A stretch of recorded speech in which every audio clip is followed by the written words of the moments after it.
of Navy Admiral George Stephen Morrison also had another claim to fame, which wasn't talked about. The infamous Jim Morrison, lead singer of The Doors, who is, small world that it is, the son of Admiral George Stephen Morrison. For some of you that may know me or may not know me or want to know me, I do a podcast called The Study of Stuff. So S.O.S. Radio is kind of spin-off of Study of Stuff. Okay, all right, okay. So S.O.S. Radio, this is the very first episode. So far it's going all right. I don't know. I hope you enjoy it and I hope you like it. What we do here is we re-engineer their social engineering. Okay, now what do I mean by that? What do I mean that this is the home of the art rebellion? Okay, let's start talking about some of that. Okay, so some of the subjects I've been recently talking a lot more about on my podcast is social engineering, culture creation, and new age deception. Okay. Now, that's something I've been studying and looking into for the last couple of years. It started way back, but I started to take it a little bit more seriously considering the last couple of years have been kind of interesting. You know what I'm saying? So I did an interesting interview with Tavistock Institute, Social Engineering and Culture Creation. It was just like an introduction to the whole subject of Tavistock Institute and John Coleman and all that. But we're going to be talking a hell of a lot more about that. But now, how does that pertain to this show? Well, let's get into that. Let's go. All right. So, oftentimes we think scenes or ideas or concepts just come up organically, like, you know, they just sort of happen. But oftentimes that's not the case. Oftentimes they're engineered, they're created with a certain thought in mind, certain way that they want to change society. The they being, well, you're gonna have to tune into the podcast to find a little bit more about the they. But one good example is the 60s counterculture, the 60s hippie movement, the 60s, sex, drugs, and rock and roll and all that business.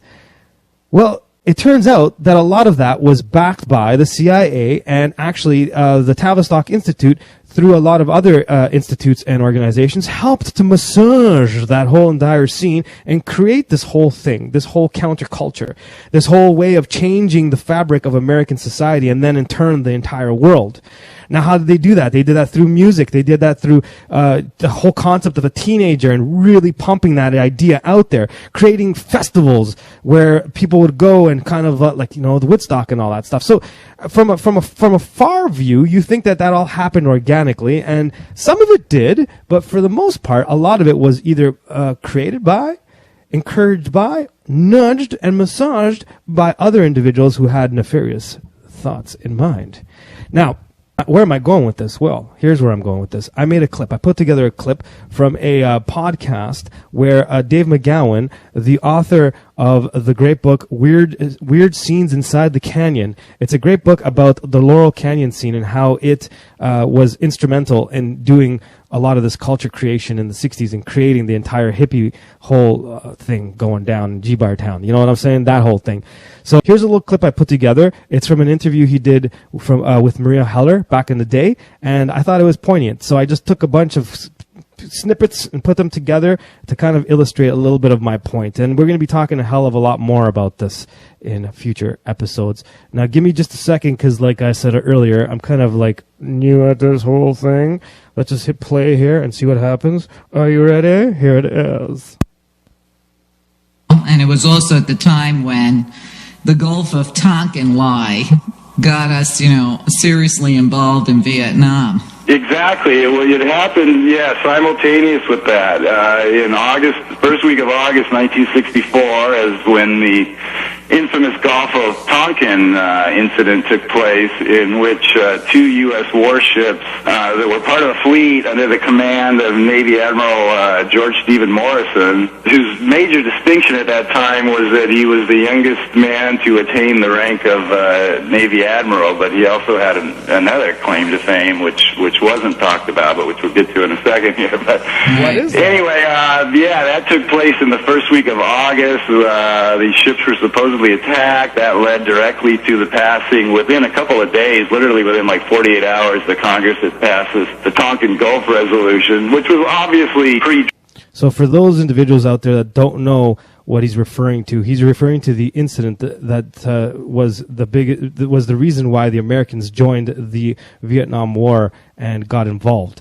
Okay, so let's keep going and see where this goes. Drafted just as the Patriot Act was, and all this other stuff we've seen more recently, just waiting for a pretext, and so this incident took place, which is all but officially now been acknowledged didn't actually take place. We never were attacked at all. Right, and you make it very clear it wasn't a false flag attack.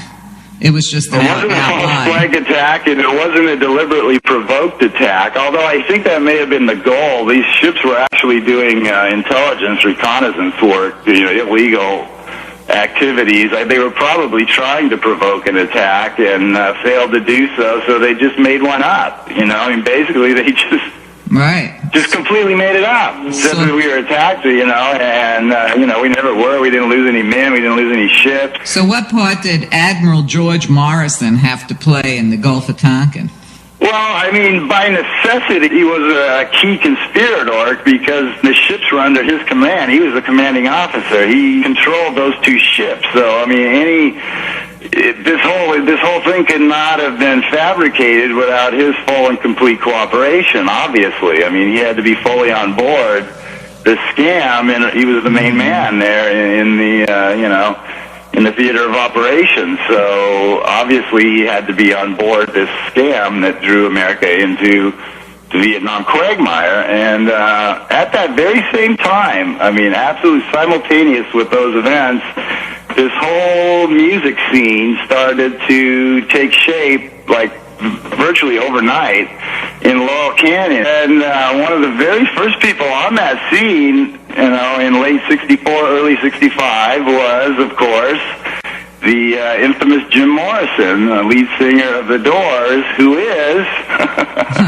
small world that it is, the son of Admiral George Stephen Morrison. Right, what a coincidence. Well, yeah, is that just bizarre or what? While the father is over actively collaborating in constructing this hoax that will be used to escalate the war, at the very same time, the son is over here positioning himself to become this great icon of the peace and love generation. Right, the Pied Piper.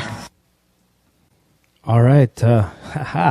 So for some of you that didn't know that, I think you might find that a little interesting.